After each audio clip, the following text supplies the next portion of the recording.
What's up guys, it's Will, and today we are talking about why your comfort zone will single-handedly ruin your life. So if you've struggled with the comfort zone in your life, you're not alone because it's human.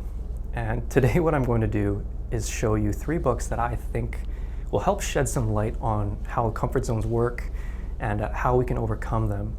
Because if there's one thing that I want to share today in this video is that throughout my experience of life, it's that whenever I had to go out of my comfort zone, that is when things started to magically happen.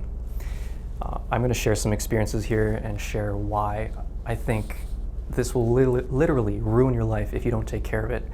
And it's better to take into awareness how your comfort zone is actually affecting you and how you being in it right now is limiting you and actually making you unhappy before you even realize it. So without further ado, I don't want to make these videos 20, 30 minutes long.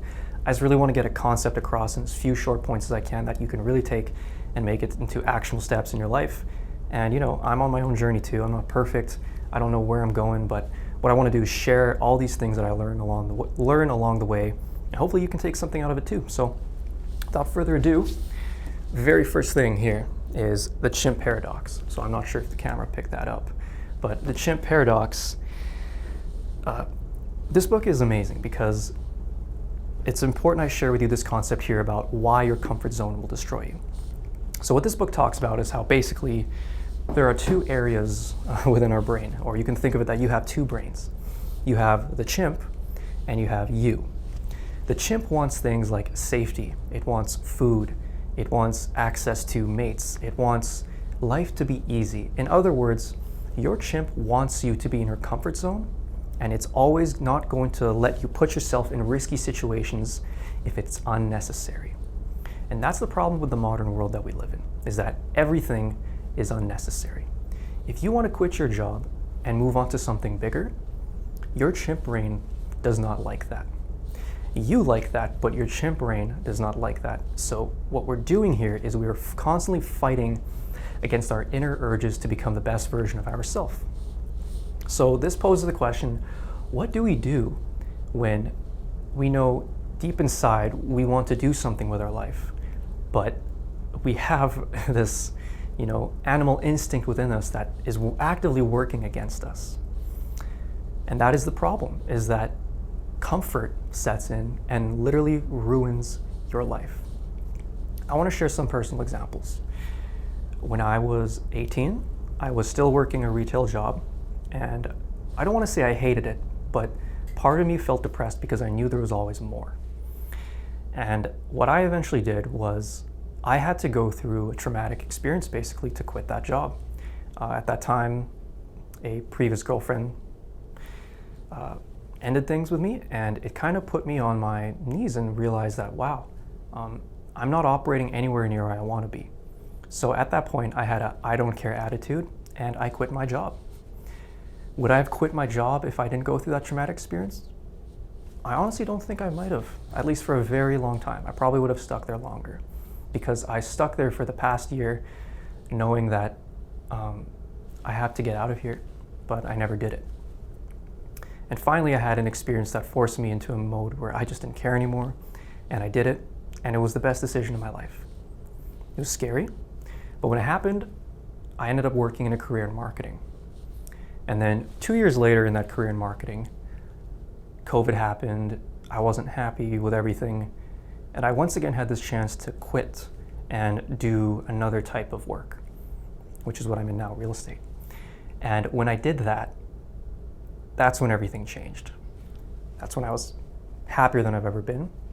That's when the relationship I have has never been stronger, making as much money as I've ever made in my entire life. I got a car that I really, really wanted a long time ago, and needless to say, everything kind of started to fit into place. But as time goes on, you start to realize that we all have thermostats of success. And that's what this book is about, The Big Leap. And The Big Leap talks about our self-sabotage mechanisms. So very similar to the chimp paradox, and in the sense that you have this part of side of you that's actively working against you. We also have this upper limit problem, which the book talks about, which is that in our life, and I want to generalize life right now into 3 categories, that we have our health, we have our wealth, and we have our love. These are 3 main areas in our lives that we are all constantly working in, doing self-development. We're working out, going to the gym, eating healthy, meditating, staying mentally fit, doing things that make our health better.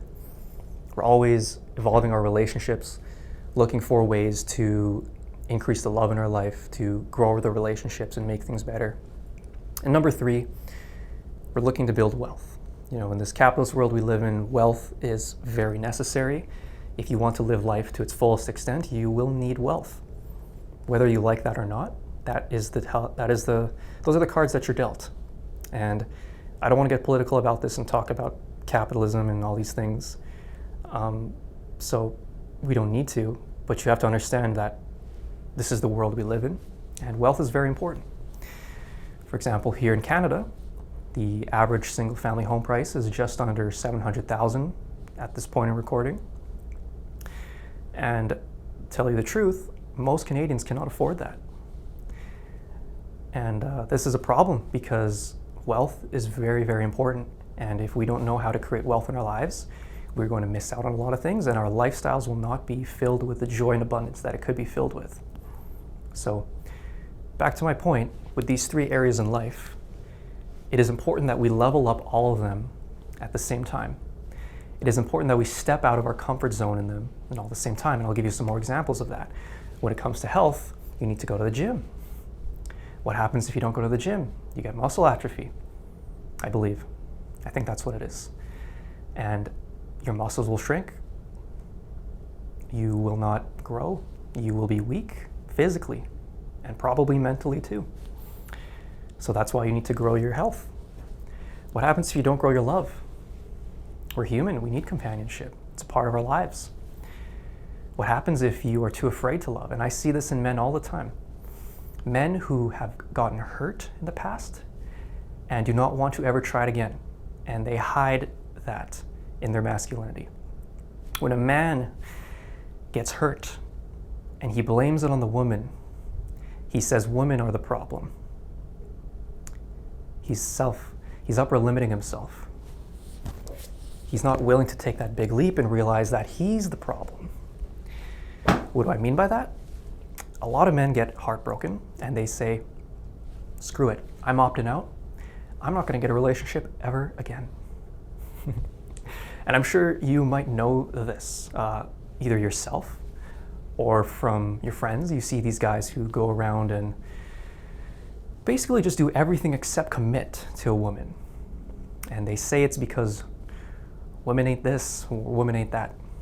Or you see women do this, where they get their heart broken by a man and they say, men ain't this, men ain't that. And when this happens, it's a self-limiting belief. It's this belief you stick in your head that there isn't a guy out there for you, or that there isn't a woman out there for you, when really it's just that you need to work on your own traumas and develop your own happiness by yourself. And that there was probably some things you did wrong in your previous relationships, which is what led to the end of it. But most of us don't want to accept that. Those are self-limiting beliefs in the love area of our life. And then we have wealth. Let me get personal about wealth.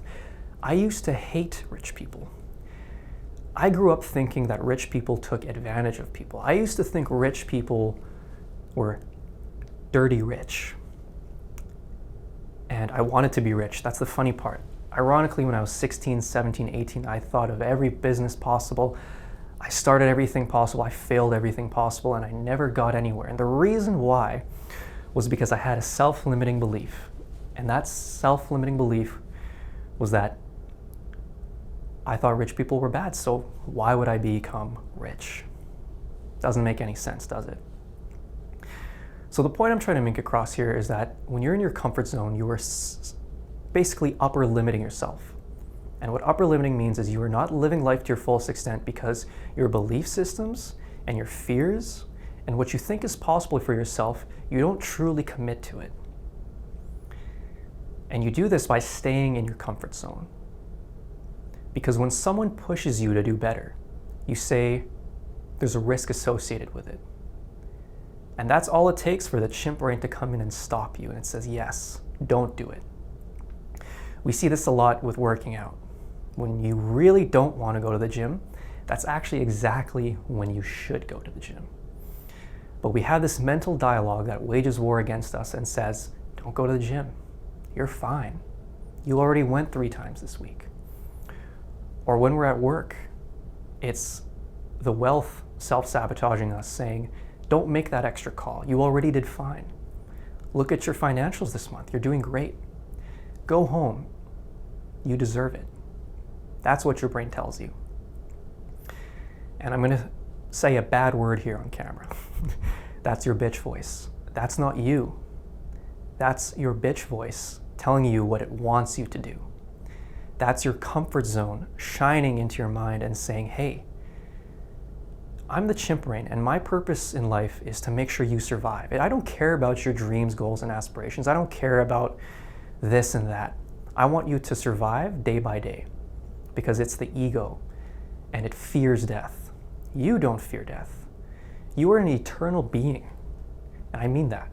You have so much more capable within you, but you won't let it happen because the chimp brain, the bitch voice, whatever you want to call it, whatever it is inside you that's keeping you there, is keeping you there.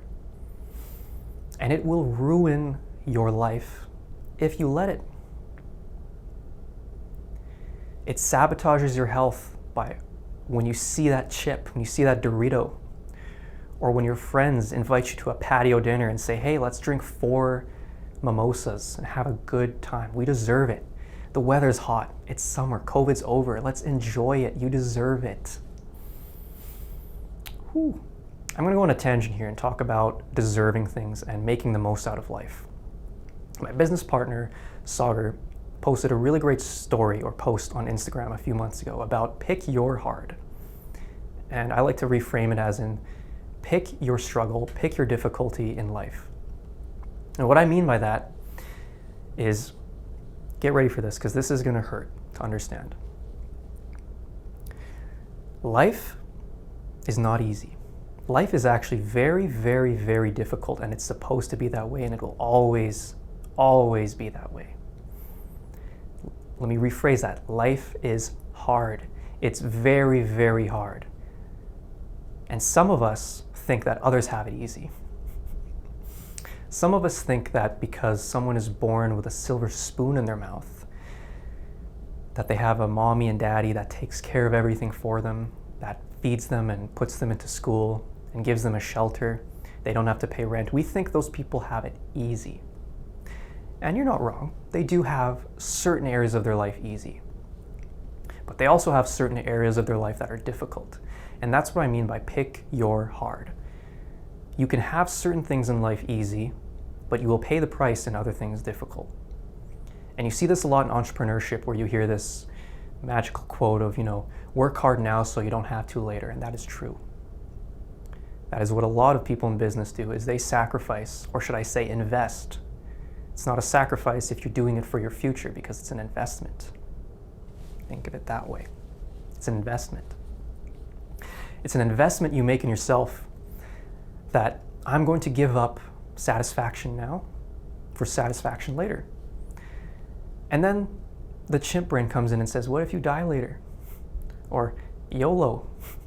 Or enjoy it now. You never know if you're going to have tomorrow. That's the chimp brain. It's just being very clever at how it gets you to stop activating the best version of yourself. So what happens is we see individuals who we think have it easy, but they don't have it easy. They actually have it very, very difficult in other areas of their life. Because when you're fed with a silver spoon in your mouth, you see these kids in their late 20s, and they drive nice cars that were paid by mommy and daddy.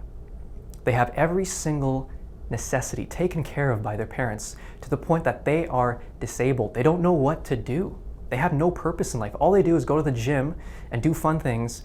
But let me tell you, some of them deep down inside are miserable. And I have friends like this, and I'm not going to out them, but I know they exist, and you probably know them too. That they may have had things easy, but they don't have discipline. They don't have grit. They don't know what it's like to struggle. Is that having it easy? In a sense it is, because they don't really need it. But imagine being a man or a woman without any purpose in life. Some might argue that's not a life worth living. So do they really have it easy? Pick your hard. Pick it. It's like, do you want to sacrifice that patio dinner so that you can save the money, so you can put money towards a house? Because let me tell you something about Canadian real estate and the current inflation, and I'm not going to get too deep into economics right now. That'll be a whole entire video. But as home prices increase in Canada, the chances of kids my age getting home ownership are very, very low. Minimum wage here is $15 an hour. I don't know how many years you need to save 100% of your income to afford a home now, or at least get a mortgage where you're going to pay a lot of it to the banks. How long do you want to wait to realize that you should have started saving money a long time ago? That maybe you should have given up some things? Pick your hard. Sacrifice that now so what you can have later will be worth everything that you did. In order to do that, sometimes we need to step out of the comfort zone. We need to be okay with not having the patio dinner. We have to be okay with forcing ourselves to go to the gym. We have to be okay with willing to get our heart broken. That's the toughest part with relationships. When you get your heart stepped on, when you get your heart cheated on, how do you go back to that? When you felt that pain, how do you step out of that comfort zone? How do you come back out of the cave and say, I'm willing to get hurt again? Pick your hard. Because if you don't start a relationship, if you don't even bother, you won't get there. It's like the Wayne Gretzky quote. You miss 100% of the shots you don't take. So if you are in a relationship, or if you're in the relationship area of your life, you say, I'm opting out. I'm not going to date women. I'm not going to date men. Men ain't this, women ain't that. Women are all bad, men are all bad. All these self-limiting, upper-limiting beliefs you keep inside your head so that you don't actualize your greatest self. How long are you going to keep doing that? Because you should be afraid of what you don't get by stepping out of your comfort zone. That's the real truth. And if there's anything you take away from this video, it's that. Is that consider the consequence of not going out of your comfort zone. What happens if when others, or even yourself, most importantly yourself, push you out of your comfort zone and you don't let them? What are you saying to yourself? You're upper limiting yourself. You're not letting yourself shine. You're not letting yourself do what you deserve to do. Because all of us have something great that we contribute to the world. All of us here have a purpose. We all have something amazing we can do in our lives, and we can make this world a better place. But we don't let ourselves do it. And for what reason don't we do that? Pick your hard. Do you want to live a life you won't regret living? Let me give you an example for each scenario again. With health, what is the consequence of not going to the gym? Okay? When it gets difficult and you say to yourself, oh, I don't want to go to the gym, what's the consequence of not going to the gym? Think about it. You need to get really, really specific, because when you understand the consequences of not getting out of your comfort zone, that is going to be the only motivation that will actually push you out of it. I promise you that. Or until you have a freak accident happen in your life, that will push you out of your comfort zone. But let's not get there. Let's learn from the wise men and women of the past and take their advice and step out of our comfort zone.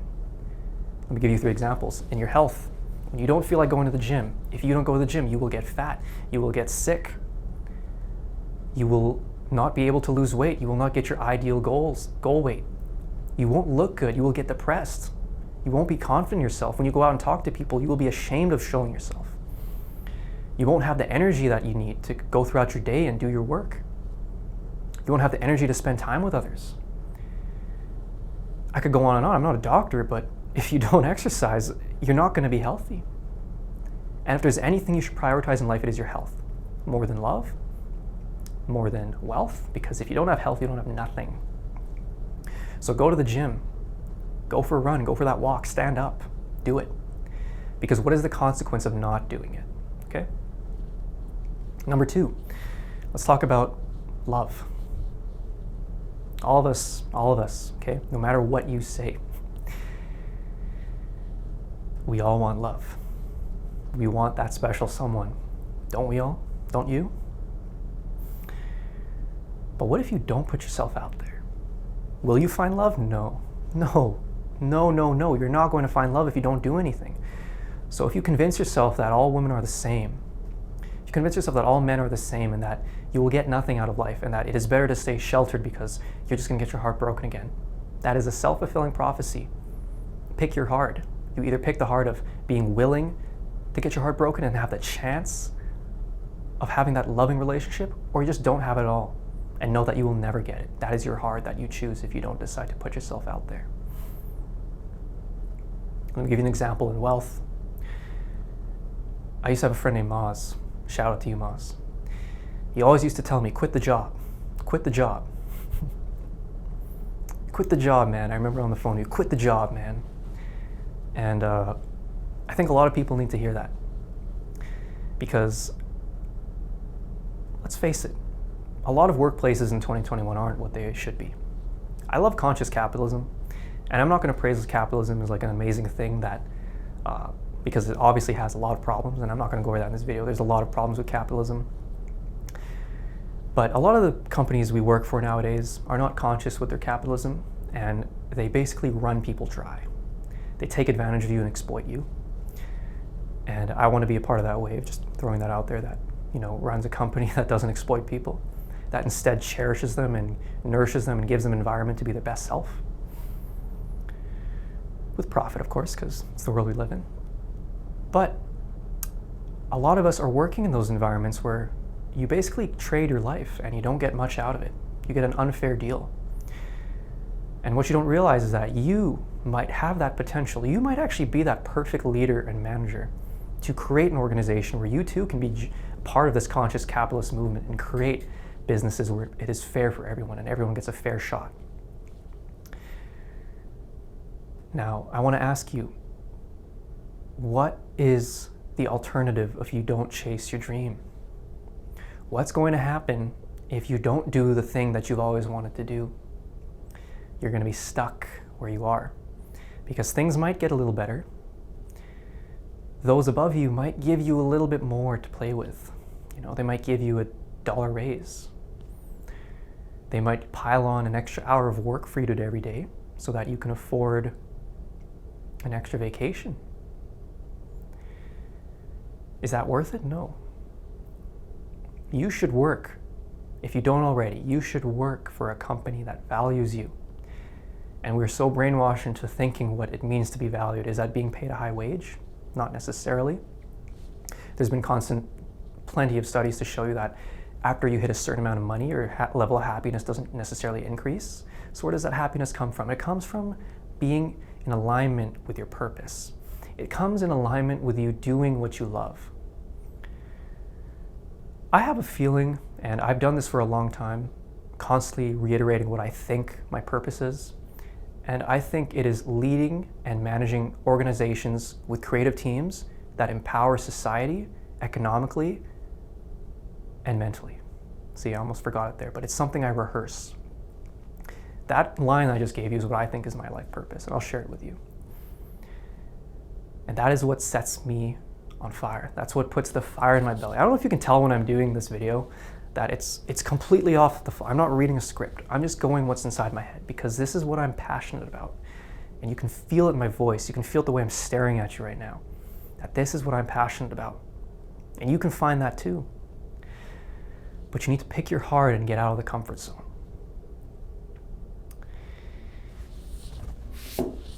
This is a great book. You Are a Badass at Making Money by Jen Sincero. And she goes on to explain a lot about what you deserve in life. And I'm not here saying you deserve things by doing nothing. I'm saying here you deserve things and you deserve the opportunity to let yourself put in the action to get those things that you want. Because the truth is, if you don't do anything, you don't deserve anything. A big problem with I don't want to harp on an entire generation here, but a big problem with a lot of people in my age group is we don't want to accept the thing that I told you that is the most critical part of this video, is that life is inherently difficult. It is hard. If you want to live a nice life, if you want to move to Vancouver, the most expensive place in North America, if you want to move there, you have to realize at the time of recording this, the average price of a home there is 4 times as much as it is here in my current city. So if it's already hard enough to have a decent lifestyle in this city, what makes you think you are going to get there to Vancouver and not 4 times your life? Who's going to 4 times it for you? The government? Maybe mommy and daddy? I don't know. But you have to pick your heart, because if you want the greatest things in life, you're going to have to do the greatest things in life. If you want what 1% of people have, you're going to have to do what 1% of people do. And that means not allowing yourself to stay within your comfort zone, because that's what the 1% do. They don't stay within their comfort zone. And if you read Jen Sincero's book, she actually talks about how they do some pretty bold things, like put themselves into debt and then figure it out after. I think Richard Branson has a famous saying that say yes now and figure it out later. Something along those lines. I'm paraphrasing here. But if that's what it takes, and I want to share this because I come from, I would say, a privileged background. I had amazing parents. I came up in a very good neighborhood. And I never really struggled deeply as a child. We all have our own challenges. I'm not going to say I didn't have any problems. We all do. But I had my own difficulties. And those difficulties were me being sheltered, not having as much discipline. I'm going to get honest with you here. My parents were amazing. They took very good care of me. But I realized afterwards that I wasn't as sharp and bold as I needed to be to go into the business world, because I didn't have the capabilities, I didn't have the discipline, I didn't have the belief systems, I didn't have all these things. And if you look behind me, there's 50 books sitting on a shelf, because that's what I had to do. I had to spend thousands of dollars on books and courses and do countless things like drop out of school and all these wild, crazy things. I had to go on my own journey to kind of still figure out where I need to go, because to be honest, I'm just beginning, right? And I had to do that. That's my heart. I had to give up so many things, like all the trips I could have taken, all the fun nights I could have had. I still remember Halloween of 2018. I stayed inside designing some hats for a clothing brand I wanted to do, and all my friends were out partying, having drunk, and they were texting me, "Why aren't you here?" I will never forget that day, because I picked my heart. I knew that I had to sit there and learn how to do Adobe Illustrator at the time. I needed to learn it. I had to put in the time. So I want you to think about this deeply, is what are you doing in your life right now that's keeping you within your comfort zone? Think about it. And deeply consider the consequences of not doing that. Because I promise you, if you do not step out of your comfort zone, it will single-handedly ruin your life. Thank you.